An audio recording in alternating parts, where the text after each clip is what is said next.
Hello everyone, अभी हम पढ़ेंगे अबाउट डिस्काइनेसिस। तो बेसिकली ये ना बहुत सारे एबनॉर्मल मूवमेंट्स होते हैं बॉडी के अंदर, ये उसके लिए है। पहला हम पढ़ते हैं एकथीसिया। एकथीसिया का मतलब होता है रेस्टलेसनेस। रेस्टलेसनेस में हमें कहाँ मिलता है? एंटीसाइकोटिक्स आपने मेनली फर्स्ट जनरेशन अगर यूज़ करे हैं तो उसमें आपको दिखेगा। एंड हमें इसकी ट्रीटमेंट में एंटीकोलिनर्जिक देने हैं, ठीक है। एस्ट्रेक्सिस के बारे में पढ़ेंगे तो ये फ्लैपिंग ट्रेमर्स है। अब मैंने हाथ को एक्सटेंड करवाया, हम ऐसे उसको पीछे करने को बोलेंगे एंड वो उसके ऐसे फ्लैपिंग होने लग जाएगी। ये हिपैटिक एन्केफेलोपैथी में मिलता है। एथेटोसिस का मतलब है जैसे पियानो बजा रहा है बंदा, ठीक है। पियानो जो हमारे स्नेक लाइक रिदिंग मूवमेंट होते हैं, ये हमें कहाँ पर मिलेंगे? हमें मिलेंगे जीपीआई में। तो मैंने इसको लर्न किया कि there is a guy called Gopi. Gopi को पियानो बजाना आता है, ठीक है। फिर उसके बाद आ गया कोरिया। कोरिया के अंदर सडन जर्क होंगे, पर्पसलेस मूवमेंट होंगे, ऐसे लगेगा वो डांस कर रहा है, ठीक है। तो कोरिया का मतलब भी असल में ग्रीक में डांस ही होता है। ये क्यों होता है? हंटिंगटन कोरिया वगैरह में, सिंड्रोम कोरिया रूमेटिक फीवर में मिलता है हमें, तो ये हमें वहाँ पर मिल जाएगा। ये कॉर्डेट में जब प्रॉब्लम होती है ना, उसके कारण होता है।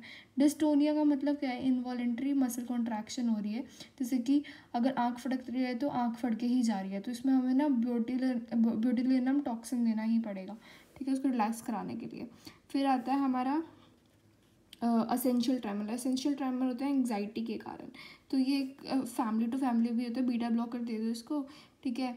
एंड वो क्या होता है, अगर मान लो किसी को स्टेज परफॉर्मेंस करनी है तो कई बार लोग ऐसे अल्कोहल नहीं पी लेते हैं ताकि उनको एंग्जाइटी ना हो, वरना अदरवाइज वो शेक करते हैं, उसको बोलते हैं एसेंशियल ट्रेमर, ठीक है।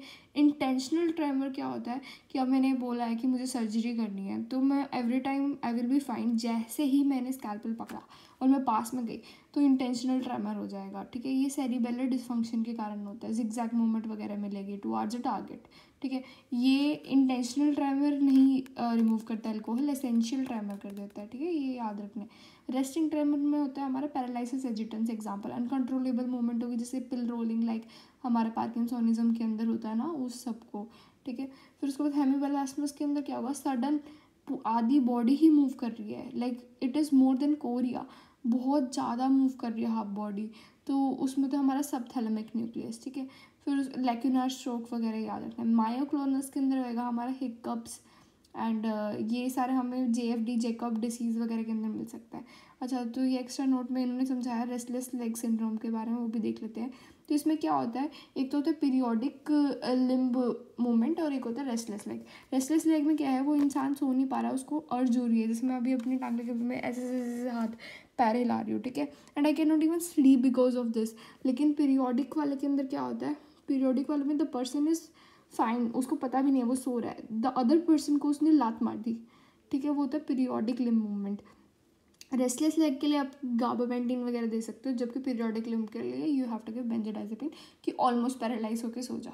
Okay, that is all, thank you.